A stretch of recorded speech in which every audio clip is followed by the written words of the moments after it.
most welcome to the last edition for this week, an edition that is dedicated to looking at the roles and responsibilities of citizens, participation in local development. Where are you living in Cameroon? Are you living in Gide? Are you living in Manu Division? Are you living in Menchum, Mezam, or Fako Division? How are you involved in local development in your respective communities? We're talking about municipalities. It's going to be the focus for our discussion. Do you think that you have a core responsibility to moving the developmental efforts of your communities before or forward? We are going to be discussing with some experts in the domain who are working with the objective of moving our projects or our strides to better our living forward with Mr. Walter Keletchi, who is a project coordinator for a program under LUCMEF Cameroon with objective to sensitizing young and old Cameroonians to getting involved in local development. Mr. Keletchi, all the way from Boya, Southwest Regional Capital, we're glad to have you. Thank you, Leo. I'm happy to be here. Okay. How is Boya today? Boya is great. Okay. We also in the company of Ms. Ynda Anira. She is the communication officer for this project. Ynda, we're glad to have you for the first time on Prime. Oh, same here. Thank you, Mr. Leo. How is Boya? Great. And LUCMEF, it was raining today. Yes, it was also raining here in wow, shower blessing for December. Okay, Ms. Angwela Benedicta, Maah is the citizen participation officer for the project. She's also in the house with us. Good evening and welcome. Good evening, sir. How are you? I'm good. Okay, for the first time we are receiving these guys. They're going to be accompanying us for, I'm sure, 3 months to sensitize our population to getting involved in activities that strive to develop our respective communities. Mr. Keletchi, I'll start with you. What motivated your involvement or the initiation of this project in Cameroon? Thank you very much, Leo. Mr. Leo, I want to start by talking about the organization. Firstly, LUCMEF stands for Martin Luther King Memorial Foundation, a non-governmental organization that is in Boya as headquarters. However, we are working all over the national territory, precisely in Bamenda, in the northwest, in the southwest, in littoral, as well as west region. Within the framework of our intervention, we intervene in the area of development, in the area of, we call it intervene in the area of helping people who are suffering as a result of this crisis. That's a humanitarian intervention. We are actually motivated in this intervention because we observed that Cameroon in general has an issue, has limitation as far as fiscal transparency is concerned. So with other partners, we are engaged to support this project location to be able to foster development by participating in local activities. Now, local activities, Madam Benedicta, yes. What is the reading you have of the population's involvement or participation to their local development? Certainly, I'm sure a research was done that spurred LUCMEF to wanting to engage in this. Yes, actually, a research was done, and it was realized that most of our community people are ignorant of their rights to participate in local governance and local development. And the information, the people don't have the right information. It means the information that is passed to the people, it's like they have a wrong conception about development as in general. So this project is here to sensitize the people, educate them about their rights to participate as per the law. As the law states that they should participate in local development, in the preparation of local budgets, in the monitoring of local budgets, and most of the people are not aware of that. Yeah, when you say they are not aware of, what are these rights that you think they are not aware of when it comes to development? What is the perception that the local man in Boya, in Mundemba, has of development in their community? Okay, most of the people think that development is all about the state, is all about the council, but development starts from the home, from the community, from our society. That's where development starts, and not really actually just from the council, even though the council is the one that has the mandate. We talk about citizen participation here. Yes, sir. Citizen participation in what way? Basically, how should, because persons will be watching us today and they have a conception that development has not come to our area. Okay. Yes. What is a perception? She has given her perception of the way people see development. Are there other ways that you think the population of Mundemba, Kondotiti, maybe Kumba, perceive development in their respective communities? I think from where Madam Angwela said, we're drawing the perception of citizen participation. And I'm just going to be very, very realistic and look at my own community. First, we look at the grassroots persons. They have the perception that when it comes to development, it is a mandate of maybe the councils or the mandate of other actors that are not themselves, the indigenous of that place.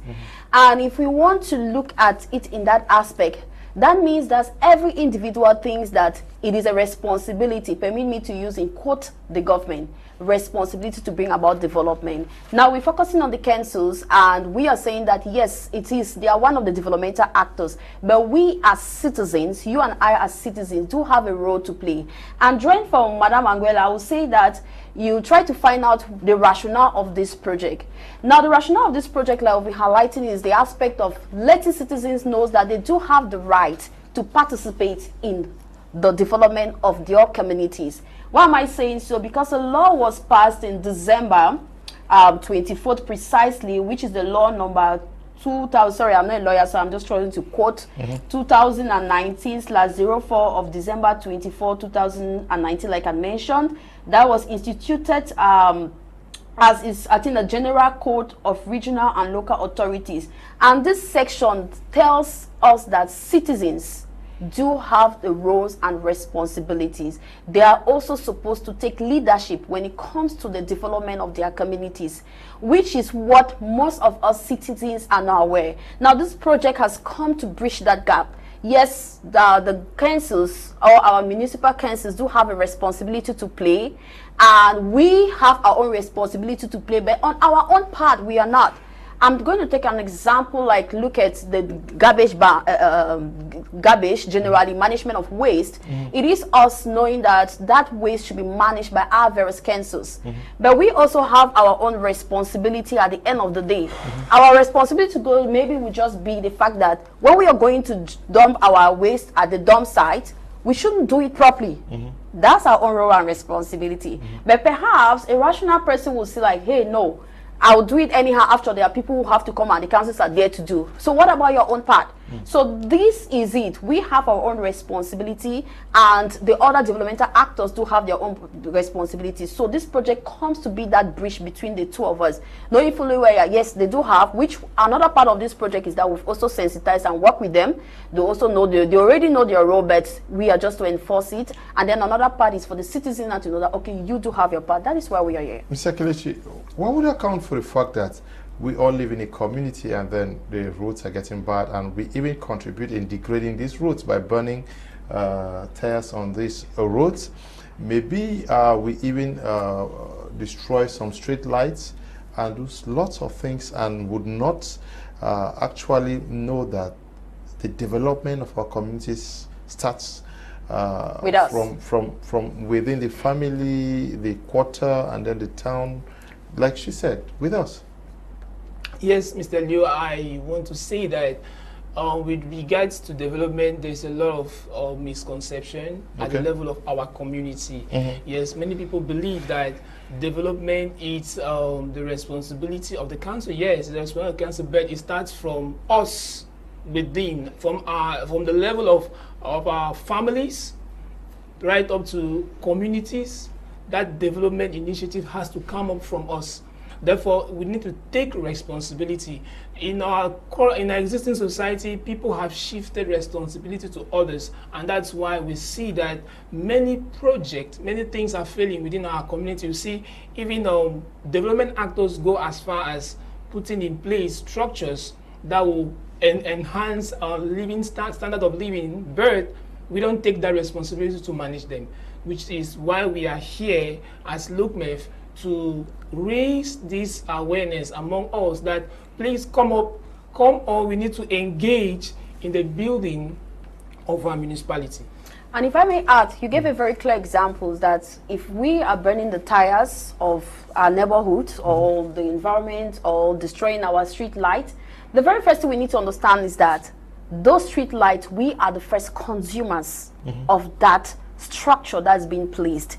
It is true that it is a responsibility, or the greater part belongs to a certain category of persons, the municipal administrative authorities. Yeah. Absolutely. But who are the main consumer? Most of the time, the people who are even running those or doing the municipal persons that we're talking about are not even living in that particular neighborhood that stuff have been destroyed. So if it takes a longer time to be built, it means that we have to suffer. We, the people living in that very neighborhood on that quartier, have to suffer a longer period of time. So if you generally just look at you, bring yourself back into your home. Say you're your home, you've furnished your home, you've structured it very well, you've decorated it, and then the same child in the family decides to destroy everything. It means that the father needs to start buying from scratch, and it's within us. And the father might likely not have the money to do it per time at that time. And what happens? You have to suffer the absence of that particular object that was being destroyed. So if we bring it to that understanding that we are the caretakers or the watchdogs over these things that belongs to us, so we should be the first persons to protect it. That means we are actually implementing our rules and we are implementing our responsibility, which of course is for a good cause, because we are the first consumers of those. Okay. When we talk of examples of citizen participation, can vividly those who are watching us, they say, okay, these guys are talking about rules, responsibilities of citizen participation in local development. Can you give some basic examples? Okay, thank you. One of the basic examples that I would like to give is the cleaning of our gutters. Okay. Because dead stock in the gutters causes flood. And if us as citizens rally together to clean up those gutters, then it's going to solve the problem of flood in our community. So that's an example. Okay. Well, I see add again to say that there are a lot of other examples when it comes to citizen participating. Away from being part of that, we also look at stuffs like fixing tap. Let me say, like, a tap is bad. Just let's look at stand tap, right?